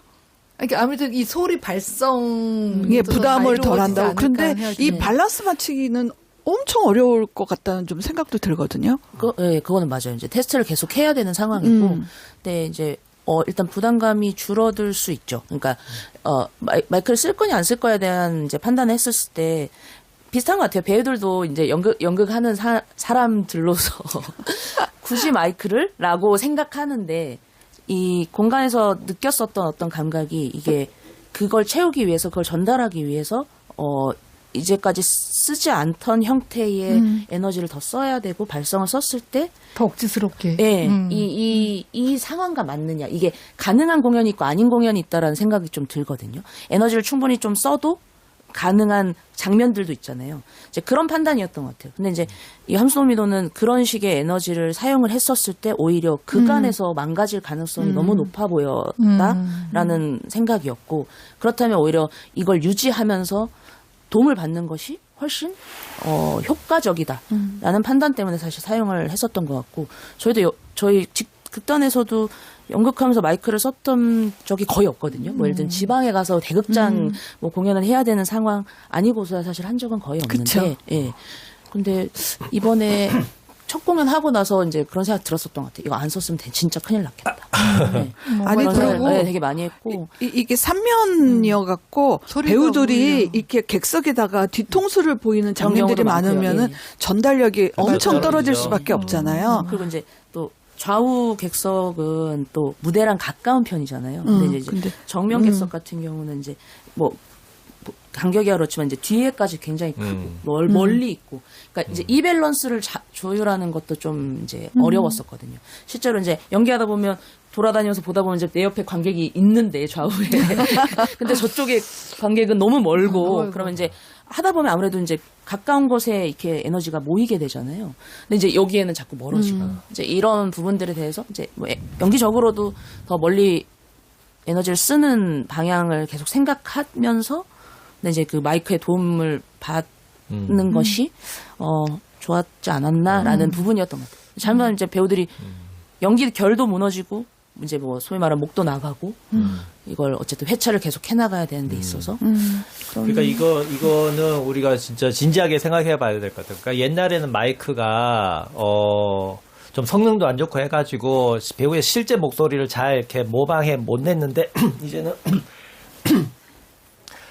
마이크가 워낙 좋아져가지고 그럼요. 그 네, 실제 목소리하고 차이도 없어지고 또 이렇게 다양한 그 객석 형태 또 반영하고 또 배우들이 또 너무 연극적인 발성에 익숙해져 버리면 이게 매체 연기할 때 또 좀 튀는 결에 맞지 않는 것도 생기니까 이렇게 어떻게 발성을 훈련을 해야 될 것인가가 아주 큰 과제인데 아무튼 지금 뭐 제가 알기로는 지금 같은 경우에는 배우들이 일단 훈련을 받을 때 배우들이 충분하게 목소리를 다 내고 그 상태에서 어떤 몰입을 하는 그런 식으로 트레이닝을 받아왔잖아요. 그러니까 이 소리통이 울리면서 내 몸이 진동하면서 감동을 받고 내 소리가 퍼지는 것을 내 귀로 들으면서 이렇게 그치. 몰입하는 그런 그 훈련을 받아왔는데 이제 그거 없이 내가 조용하게 말하면서도 충분하게 내가 그 몰입할 수 있는 그런 훈련 또 내 목소리가 잘 안 들리더라도 그런 어떤 몰입의 상상을 해야 되는 거, 이 발성에 따라서 연기법, 그 연기 훈련술도 다 바뀌어야 되는 게 아닐까. 아니 지금 바뀌고 있어요, 선생님. 그러겠죠. 네, 네, 그리고 그렇게 해야 되겠죠. 뭐 보이스 트레이닝 같이 옛날처럼 그냥 화술 이런 게 아니라 목소리 자체를 이제 연기에 맞게 변조하는 이런 그 훈련들도 많이들 해요. 네. 그래서 저는 이제 마이크 쓰는 공연을 볼 때 별로 이렇게 좋아하진 않는데 이번 공연에서는 좀 아까 연출님이 얘기하신 것처럼 관객을 배려해 준다라는 느낌을 좀 받았던 것 같아요. 왜냐하면 제가 좀 가끔씩 가다가 좀 속상할 때는 뭐냐면 더 작은 공연에서 이렇게 왜 되게 실험적이지도 않지만 이제는 객석을 앞뒤로 쓰고 하는 이렇게 무대를 쓰면서도 배우들이 그 앞뒤에 있는 관객들을 고려하지 않고 대사를 해서 작은 극장임에도 불구하고 잘 안 들리는 경우가 되게 많을 네. 때 좀 저는 약간 연출이 너무 좀 무관심하다. 그러니까 본인은 그래서 그거에 대한 문제 제기를 해보면 또 뭐 원래 컨셉이 그래요. 뭐 못 들려도 할 수 없어요. 뭐 약간 이렇게 얘기할 때 그럼 이분은 그게 저게 작품이나 예술성이라고 생각하는 걸까? 근데 라고 생각을 할 때가 되게 많았거든요. 근데 제가 이기부 연출에 대해서 갖고 있는 어떤 그 느낌 같은 경우는 되게 자기 작품 세계도 되게 분명하지만 약간 뭐 대중성이라는 용어가 되게 적절하지 않을 수도 있지만 어떤 관객 지향성도 분명히 좀 그거 갖고 기본이죠, 있다고. 기본. 아니, 그거 없으면은 대중성이 아니라 오래 못 기본. 가요. 아니 근데 약간 그 관객 지향성이 그냥 관객을 고려한다는 느낌보다도 그 그치. 작업의 성격 자체도 이렇게 꼭 이렇게 막 두산이라든가 막 이런 데서 하는 작품뿐만 아니라 가끔씩 그 좀 정말 일반 관객들을 위한 좀 대중적이거나 살짝 세미 상업적인 공연도 이렇게 하잖아요. 저는 그런 행보가 되게 조금 되게 유의미하다고 생각하고 그 밸런스를 잘 맞추는 연출이 생각보다 많지 않거든요. 왜냐하면 한쪽에서는 되게 뭔가 작품성, 사회적인 문제의식 을 내세우면서 어떤 지원금에 주로 의존하면서 이렇게 자기의 작품 세계를 키워나가는 연출이 있는 반면에 아니면 아예 상업적인 극신에서 그냥 그 야전 사령관처럼 싸우는 연출들이 군이 있다면 제가 옆에서 관찰하는 느낌의 이 기분 연출을 되게 묘하게 둘을 왔다 갔다 다 하면서 그래서 제가 쿼드의 말씀하신 쿼드의 그 객석을 보고 여기 역시 그 마이크를 썼던 그렇게 안 쓰는지 잘 감정처럼. 몰랐어요. 잘 몰랐고, 저 되게 단순하게 생각했어요. 그러니까 산울림의 이제 그때 만들어 놓은 형태가 저는 되게 개인적으로는 되게 마음에 들었었거든요. 그 구조를 유지하고 싶은데 극장이 엄청 커졌는데, 근데 3면도 되고 양면도 되고 다 된다는 거예요. 그래? 그러면 산울림이랑 좀 비슷하게 만들어야지. 이제 이런 생각이 사실은 제일 그런가요? 아니 저는 물론, 예. 알았답니다.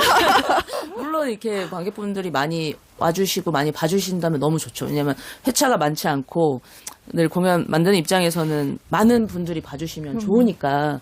그래서 물론 하는 김에 또 더 많은 분들이 오시면 좋겠다라는 생각도 하긴 했죠. 근데 이제 1번은 사실 이제 그 구조를 유지하고 싶었어요. 네, 그게 제일 컸어요. 아니, 왜냐하면 제가 가끔 그런 얘기도 듣거든요. 서울 연극제에서 공연할 때 대학로 예술극장 대극장에서 공연을 일주일을 해도 다 차도 손해를 본다는 거예요. 맞아요. 여러 가지 제 구조적인 문제상. 맞아요. 예. 그 저는 그게 좀 안타깝기도 했거든요. 그래서 저는 그 공연을 하는 집단들도 어쨌든 수익을 조금이라도 내는데 저는 노력을 해야 한다고 생각하거든요.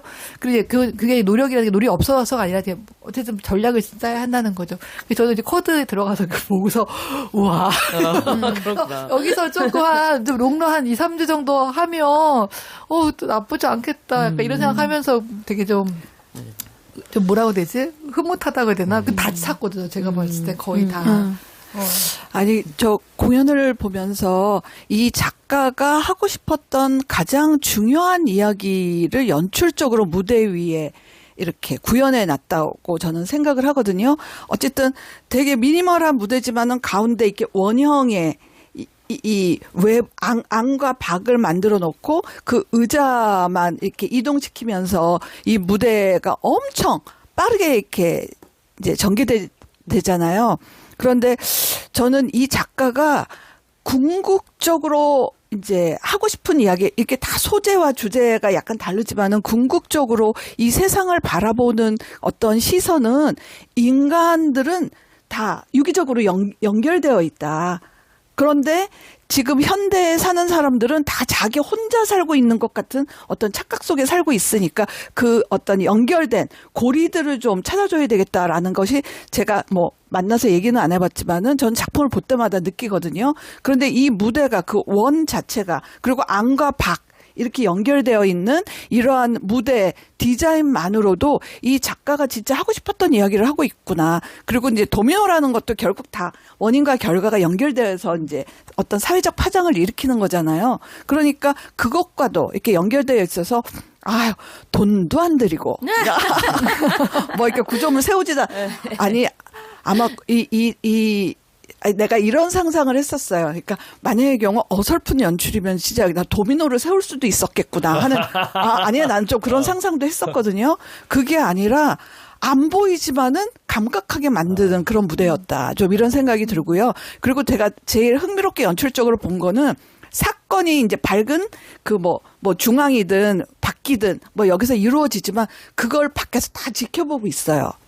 그 이제 나머지 인물들이. 그런데 이것이 물론 이제 자기들이 이제 그 계획한 것이 어떻게 진행이 되고 있는가를 지켜본다고 할 수도 있겠지만은 아까도 얘기했지만은 나의 어떤 행동이나 뭐 이런 거는 누군가는 지켜보고 있을 것 같다는 생각을 하거든요.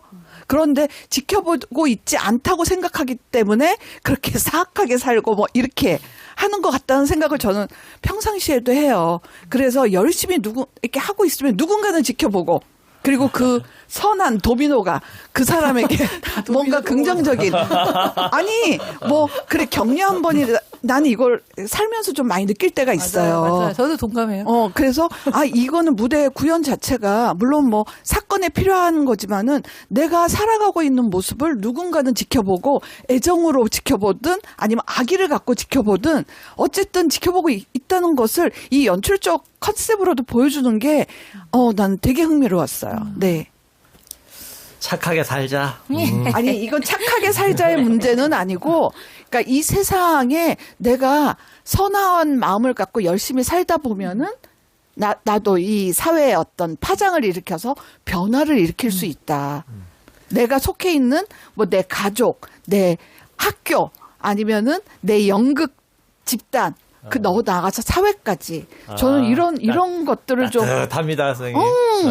그 저는 좀 차가운 말씀 하나 해야 될 것 같은데 원래 그 저의 그런 거 개인적인 담당이에요. 느낌이에요. 그 배우들 간의 연기에 뭐 결이 조금씩 차이 나는 거. 모리오, 뭐 마사코, 특히 마사코 같은 경우에는 어떻게 보면 그 보험 조사원 같은 경우는 처음 등장할 때부터 그렇고 예비 연기, 그러니까 연기를 자기 이렇게 대사를 하기 전에 상황을 이렇게 알려준 예비 연기라든가 마무리 연기, 그 다음에 상대방이 말하는 걸 듣는 거라든가 아주 유연한 부드러운 좋은 연기력을 보여줬는데 마사코 연기 결하고 뭐 모리오도 굉장히 좀 유려한 연기를 보여줬는데 나머지 배우들은 이게 캐릭터 때문인지 아니면 배우 자체의 어떤 특징 때문인지 아니면 뭐 디렉션이 들어간 것인지 좀 결이 다르다? 느낌이 다르다? 이게 왜 그렇지? 하고 한참 생각했거든요. 그거는 혹시 못 느끼셨나요? 아니 저도 연출도 되게 흥미롭고 텍스트도 이제 어쨌든 제가 좀 연극계 이야기하고 싶은 이야기들을 담고 있어서 되게 흥미로웠는데 어쨌든 배우들의 연기는 근데 이것도 좀 한계는 있었을 것 같아요. 워낙 장면들이 이렇게 빨리빨리 바뀌니까 그 상황 속에 배우가 자기의 어떤 감정을 갖고 연기한다는 게 거의 좀 약간 기계적으로 이렇게 전환이 돼야 되는 이러한 연출적 방식이기 때문에 배우들도 참 연기하기는 쉽지 않았겠다 하는 생각은 들면서도 배우들의 연기가 이렇게 뭔가 이 도미노처럼 이렇게 막 이렇게 잘 연결된다는 느낌은 조금 상대적으로 아쉬웠어요. 저는 산울림 때는 사건을 쫓아가기 바빠갖고 뭐 그것까지 잘 이렇게 캐치가 안 됐던 것 같아요. 잘 기억이 안 나. 배우들의 연기의 디테일이 잘 이렇게 연결이 안 되는 것 같다는 생각을 못했던 것 같은데 이번에는 조금 더 이제 파악을 하면서 보는 상황인지라 더 디테일이 보여서 그런지 모르지만 일단 저보고 저는 이 공연 너무 재밌게 잘 봤지만 여기에서 제일 아쉬운 점이 뭐냐고 얘기를 한다면은 배우들 각각의 연기가 아니라 이들의 연기가 맞물리는 게 뭔가 서걱서걱거린다는 좀 느낌이 좀 들었었어요. 그거는 우리 백쌤하고도 약간 연결되는 지점인 것 같아요. 근데 그게 아마 이런 것도 있지 않을까요? 이게 이 전체적인 연출이 장면을 이렇게 짧게 끊어가잖아요. 이렇게 탁 하고 슬레이드 치듯이 또 탁 돌아서 바뀌고 하다 보니까 저는 약간 보면서 그냥 이러한 연출에서는 저렇게 연기할 수밖에 없겠다라는 느낌으로 이렇게 대사 한마디 하고 돌아서 나가버리고 맞아요. 이렇게 하게 되니까 이게 좀 감정선을 쭉 가져갈 수 있는 마카베라든가 모리에라든가 뭐 그런 몇몇 배우 캐릭터를 제외하고는 그냥 그 안에서 좀 기능적으로 움직일 수밖에는 없겠다. 약간 이런 느낌을 좀 가졌죠. 근데 그럼에도 불구하고 마카베는 그 고영민 배우는 진짜 이 작품에서 이 모든 그러니까 말도 안 되는 이야기를 하는데도 되게 설득력을 주는 그런 연기를 보여줬어요. 고영민 배우의 재발견. 아니 그러니까 그런데 이렇게 여기에 맞서갖고 어떻게 본다면은 좀 그러니까 이렇게 좀 새로운 어떤 이렇게 갈등의 어떤 자기가 갈등의 축인지도 모르지만은 그 축이 돼야 되는 그 의사 선생님 오늘 아니야. 의사 선생님은 아주 기능적인 역할이기 때문에 네, 그거 말고 그 학원 강사 모리오인가? 모리오. 네, 네. 이 모리오 이 배우가 연기 잘하는 배우잖아요. 네, 네. 근데 그럼에도 불구하고 이 마카베와 같은 어떤 에너지를 갖고 이 작품을 끌고 가지는 좀 못했다는 좀 느낌이 들었었어요. 뭐 그- 배우들 관련해서 막 여러 이야기들이 뭐 이제 선생님처럼 보신 분들도 계시고 또 뭐 그 반대 의견을 주시는 부분도 있고 뭐 사실 각각의 다양하겠죠. 연기에 관련한 거는 뭐랄까 이제 전 어떤 취향의 영역이다라는 생각을 되게 많이 하기도 하고 또 선생님께서 보신 대로 어떤 그 짧은 장면 안에 인물들이 뭐 각각 인물들마다 모든 서사를 다 보여줄 수 있는 서브텍스트를 잘 보여줄 수 있는 이야기는 또 아니다 보니까 근데 그 분명 인물들의 어떤 존재 이유나 그 개성은 되게 분명하다고 그럼요. 생각하거든요. 네, 캐릭터가 좀 그래서- 생생해요. 예, 그래서 네. 그 캐릭터를 명확하게 보여줄 수 있는 어떤 선들에 대한 아마 디렉션을 제가 같이 가져갔지 않았을까라는 생각이 드는 것 같아요. 그래서 그게 어떤 물론 이제 저의 역량 안에 있겠지만 그게 좀 더 잘 맞물리게 보였다면 좋았겠지만 아마 그런 부분에 포인트를 조금 맞춰서 메이드 해나갔었던 부분들이 있는 것 같거든요. 말씀 듣다 보니까 그런 생각이 들었어요. 그래서 아마 그런 부분이 조금은 약간 모가나게 보였을 수도 있겠구나. 이 부분에서 이 부분 넘어가는 거네요. 그런 생각이 좀 드네요. 아니 그러니까 이게 장면 전환이 빨리 진행이 돼서 그 다음 장면을 궁금하게 만들고 루즈하게 안 되는 그런 지점도 있었지만은 어느 타임에서는 저 사람의 삶을 조금 생각을 좀 파악할 수 있는 좀 약간의 템포 이런 게 필요한 장면도 있었던 것 같아요. 근데 이게 너무 기계적으로 착착착착 이렇게 네, 네, 되니까 네, 네, 네. 근데 아마 그랬을 수 있는 것 네, 같습니다. 좀 네. 네, 그런 장면들, 특히 이제 모리오와 연관되는, 네, 그런 걸 한번 좀 다시 살피셔, 이거 재공연 할 것 같거든요. 아니, 이게, 코드에서 다시 하면 좋을 것 아니, 이게 재연을 부탁하잖아. 아니, 작년 여러 공연들 중에, 재연했으면 좋겠다 하고, 이 쿼드에서 기획으로 이렇게 초이스한 거예요. 재연을 부탁해. 네, 네, 맞습니다. 네. 그리고 저는 이 작품은 그러니까 제 개인적인 그 생각하고도 너무 이렇게 연결되어 있는 작품이라 단체 차원에서라도 제공했으면 네, 하면 좋겠어요. 좋겠어요, 저도. 네. 네. 이거는 그러면 쿼드에서 신청을 받아서 선정을 한 건가요? 아니면 쿼드 자체에서 제안을 한 건가요? 공모가 있었습니다. 아, 공모? 예, 그렇죠. 설문자 재단과 쿼드 그렇죠. 쪽에서 공모가 있어서 이제 공기관에서 신청을 그런 했죠. 작품을 볼 만한 안목이 있을지는 좀 의문입니다.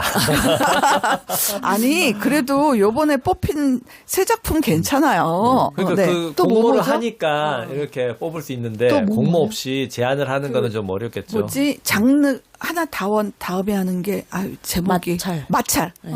그러니까 약간 실험적인 공연이고 그 전에 그러니까 이게 연극만 하는 거는 아닌 것 같아요. 맞아요. 예. 네. 연극이 아마 제가 알기로는 2편 그 정도였던 것 같아요. 연출에 대한 질문 해도 되나요? 네. 그럼요. 저는 사실은 약간 조금 이 기쁨 연출은 잘 미지. 공연은 그렇습니까? 많이 보는데 이게 잘 이런 자리 잘안 나와서 더 그런 것 같아요. 처음이고 그런데 저는 아까 물어봤지만 여쭤봤지만 2017년인가 6년에 했던 그 손 네. 보면서 약간 각인을 했었거든요. 라스는 뭐지라고 느껴봤었어요. 근데 그 다음부터 이제 여러 가지 뭐 한책한 시찰자도 그렇고 1인용 식탁도 너무 재밌게 봤고 이번 공연도 그렇고 보면 항상 무대를 또 그 외에 다른 공연도 많이 줄리엣과 줄리엣도 너무 재밌게 보고 근데 보면 무대를 상당히 참 연극적으로 잘 쓴다 약간 이런 생각도 생각하는데 그러니까 잘 모르겠어요. 라스가 언제부터 시작된 거예요? 그다음에 제가 본 손 이전에는 어떤 공연들로 데뷔를 하시거나 네. 연극적인 뭐라 그러죠? 백그라운드 이런 거 어떤 저는 경우인지. 저는 이제 연극 공부를 했었고 대학 때 드림플레이 김재엽 연출님 드림플레이에서 그러니까 대학생 때부터 약간 연출부 쫓아다니고 예, 드림 활동을 플레이가 했었거든요. 예, 후생이 그래서 과외라. 아니 후속 세대를 잘 키웠네요. 김현민 연출도 여기 출신이에요. 맞아요. 네, 그래서 네. 연민 잘 큰 거 아니에요? 스스로 잘 스스로 큰 큰 거 아닐까요? 스스로 잘 컸어. 연민 연출님이랑 같은 시기에 연출부를 했었어요. 하고 그렇고 고선 연출님이나 뭐 성경 연출님 저 작품도 같이 하기도 했었고 연출도 하고 그러다가 2009년에 이제 드림플레이에서 데뷔하고 나서 데뷔를 시켜주셨어요. 제 거기서 연출님이 연출을 하나 했어요? 거기서 네 작품 해라 라고 하셔서 그 당시에 연민 연출이랑 저랑 한 작품씩 작은 거 하고 이제 그때 장석존의 사람들이라고 이제 점 연출님은 그거를 하시고 갖고 이제 이렇게 새 작품을 했던 프로젝트가 있었거든요. 그래서 짧게 공연을 올리고 근데 그때 공연을 하면서 뭔가 이렇게 같이 결국 극단이나 어떤 집단이 움직이는 거가 주축이 되는 어떤 연출이나 대표 그들과 같이 하고 싶은 사람들이 모여야 이게 이루어진다. 가능한 부분이구나. 내가 하고 싶은 얘기를 하려면 결국 나랑 같이 뜻이 맞는 사람이 더 있어야 되는구나라는 생각을 좀 크게 했었던 것 같아요. 그러면서 이제 같이 공부했었던 친구들이 이제 그 당시에 이제 졸업하고 얼마 안 됐을 때, 1, 2년 차일 때, 이제 뭐하니 놀면 뭐하니 같이 놀자. 이제 이런 의도로 이제 소수가 같이 모였었던 게 그 요코미치의 역할을 했었던 한송이 배우랑 저랑 이제 뭐 또 기획 같이 하는 또 다른 친구 뭐 이제 뭐 연출하는 친구 뭐 이제 이런 식으로 같이 모이게 됐었던 것 같아요. 그렇게 해서 아주 소규모로 시작했었던 이제 팀이 조금씩 흘러갔었는데 장래의 기술이라는 작품이 이제 창단 작품이었었고 그 아버지 장례식에 모인 이제 새 남매의 약간의 소동극 같은 이제 그런 드라마들 작은 소소한 그런 감동 있는 그런 드라마들로 이제 시작해서 뭐 호랑이를 부탁해 김영가 뭐 설화로 만든 호랑이를 부탁해 서울 사람들이라는 작품 뭐 성은이 만국하옵니다 뭐 이런 이제 소극장에서 할 수 있는 그 지금 생각해 보면 그 20대 후반에 풋풋하게 할 수 있었던 좀 패기 있게 할 수 있었던 그런 작품들을 이제 위주로 하다가 이제 그리고 나서 아마 손이라는 작품을 만나게 됐었던 것 같아요. 그럼 손이 약간 본격적으로 좀 주목받게 된 그런 본인 색깔을 확 드러낸 작품이었겠네요. 예. 저희가 이제 뭐 이제 젊은 그리고 그러니까 그 당시엔 더 어린 집단이었고 뭐 소위 말하는 돈도 구할 데가 없었고 그러다 보니까 막 너무 소액으로 만드니까 작가님한테 드릴 돈이 없는 거예요. 그러니까 저작권을 저희가 저작권료를 내고 작품을 구할 길이 없었던 거죠. 사실 그 당시에는 그러다 보니까 이제 저희 안에서 뭐 저도 지금은 뭐 글을 안 씁니다만 그 당시에는 저도 글도 쓰고 막 배우가 글 쓰고 그 송이 배우가 서울 사람들 쓰고 제가 막 뭐 다른 거 쓰고 그래서 거의 뭐 잇몸으로 오케이 해서 글 써서 작품 올린다가 이제 뭐랄까 좀 잘 갖춰진 대본으로 공연을 할 수 있는 기회가 이제 맺어지게 된 거죠. 그게 이제 그때 그게 손이었던 것 같고 그래서 아마 그 전에는 이제 뭐 어떻게 보면 일반 관객분들이 이렇게 라스라는 팀이 있다. 얘네 작품 재밌어라고 이제 얘기하시는 정도 선이었으면 사실 이제 손으로 서울연극제를 가면서 뭔가 이제 평론가님들도 보러 오시고 하는 좀 그렇게 좀 부둥이가 좀 확장됐다라는 걸 느꼈었던 것 같고 그리고 또 하나 계기가 이제 그 이후에 산울림 고전극장을 저희가 좀 꾸준히 했었거든요. 거기 그리스비 나 그거 보러 갔었어요. 헤라 아프로디테 아르테미스라는 작품을 이제 한송이 배우가 썼었죠. 그래서 그 작품이 또 굉장히 어떤 그 당시 시대 또 시기랑 딱 맞물려 떨어지면서 또 뭐 여성 이야기니까 맞아요. 그때 이제 강남역 살인 사건이 딱 일어났었어요. 그래서 그 페미니즘 어떤 시각 이런 이야기들 얘기가 되면서 이제 관객분들이 훨씬 많이 찾아와 주시는 상황이 됐었던 것 같아요. 그래서 뭐 헤아라 아프로디테 아르테미스, 그다음에 헤카베, 뭐 줄리엣과 줄리엣, 뭐 이제 이런 작품들로 좀 고전극장을 같이 좀 했었고, 그리고 이제 뭐 산책한 침략자 또 이제 요런 이제 스텝으로 진행이 됐었던 것 같습니다. 예. 근데 드림 플레이랑은 결이 좀 다르긴 하네요. 아유 완전 다르죠. 출신이라는 건 너무 나올 수밖에 없었겠다. 아니 그럼에도 불구하고 나중에 그 역사에 기록되겠네요. 뭐지 거기에서 사람을 잘 골라갖고 밀어내줘서 많이 지원받았죠. 많이 지원받았고 되게 웃긴 일하지만 그 드림플레이 공연 갔다가 제가 국제연극제 그거 네. 뭐였지? 저 갑자기 이름이 생각이 안 나네. 무엇을 기다리며. 아닌데. 하여튼 공연을 하러 갔는데 제가 뭐 작업하다가 감전을 당한 거예요.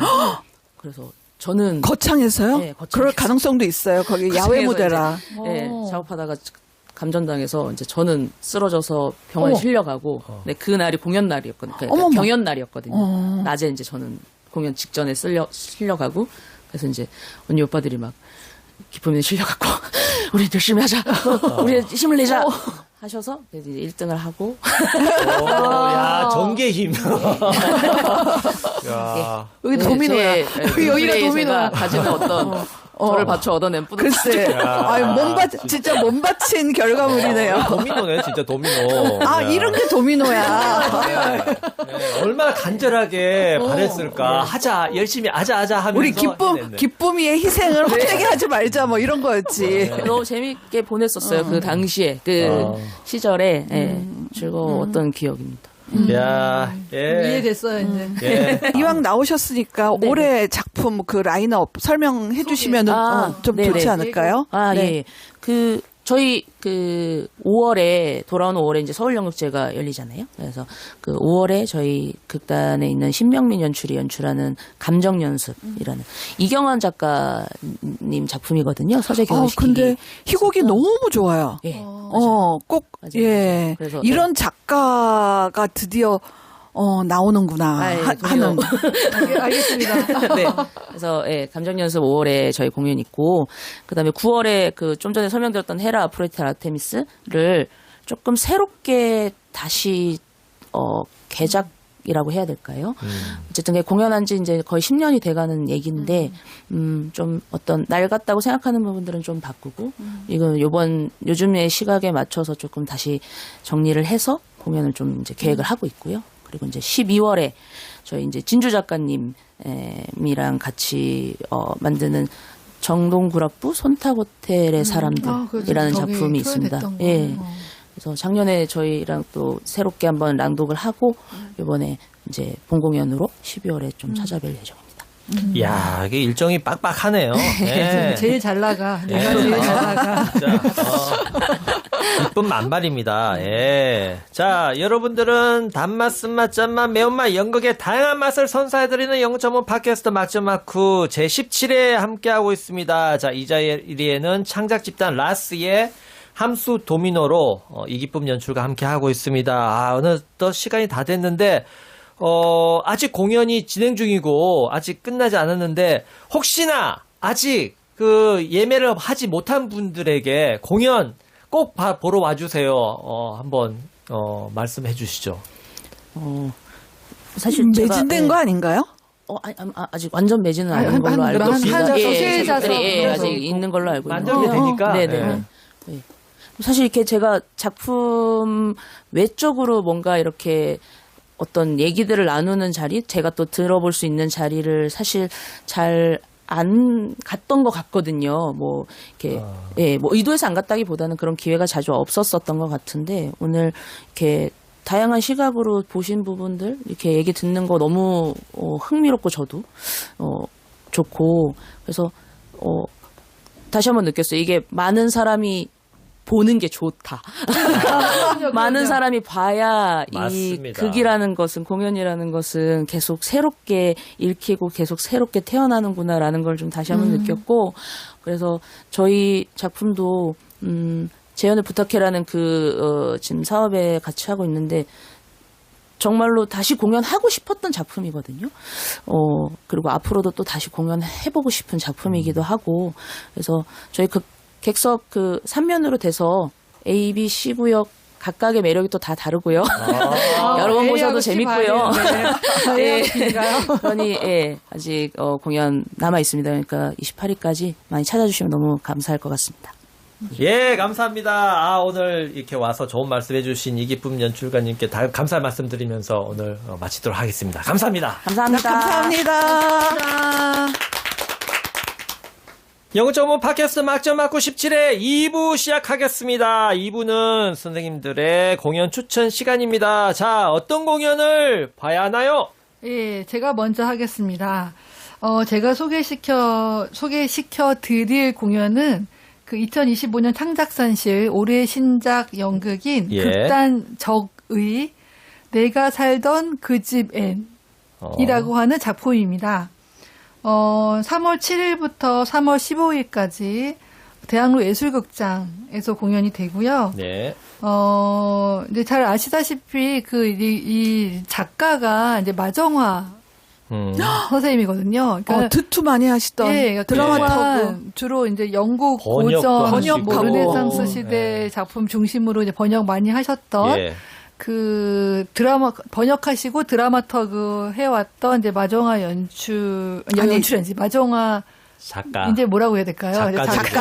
작가님께서 이제 본격적인 창작극 같아요. 제가 이게 작품 이름 기억 못하는데 작년인가 그 셰익스피어의 작품들을 이렇게 조금 재창작, 재구성한 그런 작품도 한번 창작도 시도하셨었거든요. 이번 작품 보니까 이제 본격적으로 그러니까 번역가가 이제 극작가로 이렇게 전업 발전적으로 전업하는 케이스라고 해야 될까요? 그래서 아니 번역은 주로 이제 좋은 작품들을 번역하잖아요. 네. 그러다 보면은 연습이 많이 되는 거야. 네. 그래서 이번 작품 개인적으로 이제 기대하고 있습니다. 그 대본은 안 읽어보셨고요. 네네. 자, 내가 살던 그 집에, 예, 과연. N. 그 집 N. 그 집엔, 예, 창작 산실이 과연 산실이 될 수 있을지 한번 기대해 보겠습니다. 네. 예. 자, 이쌤, 어떤 공연 봐야 하나요? 저는 이제 좀 있으면은 3.1절이지 않습니까? 그래갖고 이제 이 역사를 소재로 한 좀 흥미로운 작품 2편 소개하겠습니다. 하나는 역시 창작산실 작품인데요. 극단 돌파구의 튤립이라는 작품입니다. 튤립. 이거는 3월 1일부터 아주 3월 8일까지 대학로 예술극장 대극장에서 공연됩니다. 대극장. 네, 그래서 아마 좀 이렇게 예약하시는 게 상대적으로 좀 수월하시지 않을까 생각하는데 그럼에도 불구하고 진짜 이야기꾼인 김도영 작가의 신작이기도 하고 또 팬덤 있는 전인철 연출하는 거기 때문에 그래도 믿거라 하지 마시고 좀 서둘러서 예약하시면 좋겠습니다. 예, 튤립 공연. 네, 튤립. 네, 이 작품은 무슨 6년, 왕석의 이야기, 금조 이야기 등 그 전쟁을 소재로 한 작품을 많이 써온 김도영 작가의 신작이고요. 그게 배경은 1920년 도쿄의 한 가정이라고 합니다. 그리고 튤립이라는 일본식 이름을 가진 청년 주리프를 가운데 두고 벌어지는 일본인 과적과 조선인 가족의 이야기를 통해 전쟁과 폭력이 한 가족과 개인의 영혼을 어떻게 파괴하는지를 보여주는 작품이라고 합니다. 이거는 신작이기 때문에 제가 보지는 못했지만은 이 김도영 작가가 워낙 이 역사적인 사실과 전쟁에 이제 집중해 왔기 때문에 아마 이제 좀 흥미로운 작품이 되지 않을까 생각해서 추천드리고요. 예. 두 번째는 제가 본 공연인데 아주 인상적인 공연이어서 추천드립니다. MBZ 컴퍼니의 빵야. 빵이야. 예. 빵야입니다. 빵야. 예. 아마 보신 분들도 꽤 많으실 거예요. 네, 제 공연이 여러 번 됐으니까요. 이거는 3월 3일부터 5월 24일까지 두산 아트센터 연강홀에서 공연됩니다. 예. 2달 넘게 공연하네요. 네네. 예. 그렇지만은 이 빵야는 또 이제 워낙 그 스타 캐스팅이기 때문에 아마 예약들이 좀 이렇게 버거우실 수 있으니까 예. 미뤄두지 마시고 서둘러서 좀 해주시기 바랍니다. 이 작품은 1945년에 만들어진 낡은 소총 한 자루가 주인공인 작품입니다. 예. 그러니까 인간이 아니라 소총이 주인공. 네, 주인공이고 그리고 이 소총을 소재로 파란만장한 근현대사를 배경으로 하는 시대극을 집필하려는 작가의 시선이 이제 그 밑에 깔려 있습니다. 그러니까 한국판 포레스트 검프라고도 할 수 있을 것 같습니다. 어쨌든 역사를 관통하는 이야기니까요. 그래서 이제 격동의 역사 속에 분명 존재했지만 그 중심에서 밀려나 잊혀진 존재들을 상징하는 게 이 소청이고요. 그렇기 때문에 그 마지막 장면에서 저 펑펑 울었다는 거 아닙니까? 감정이입이 확 되는 순간에. 네. 제가 울은 장면 아마 이해하실 겁니다. 공연 보신 분들은. 예. 네, 재미있게. 이게 공연 시간이 거의 3시간 가까이 돼요. 근데 전혀 지루하지 않습니다. 그리고 김은성 작가, 우리나라 대표적인 이야기꾼이지 않습니까? 그럼요. 연극계. 아. 김은성 작가의 작품이니까 믿고 보시면 좋겠습니다. 예, 빵야 공연, 예, 이쌤께서 특별히 강조해서 추천해 주셨습니다. 자, 이렇게 해서 17회도 이제 마칠 시간이 되었습니다. 추위를 뚫고 올라오는 새싹처럼 지금 재미난 공연들이 우후죽순 솟아나고 있어요. 네, 너무 바빠지기 시작했습니다. 예, 막 흥분되고 기대되고, 야, 정말 바빠질 것 같습니다. 자, 봄과 함께 공연 관람, 너무 좋겠죠? 네. 예, 극장에서 뵙도록 하겠습니다. 밖에 여러분. 나가면은 황사 때문에 건강이 안 좋아요. 극장으로 오세요. 네, 알았습니다. 감사합니다. 다음에 또 뵙겠습니다. 감사합니다.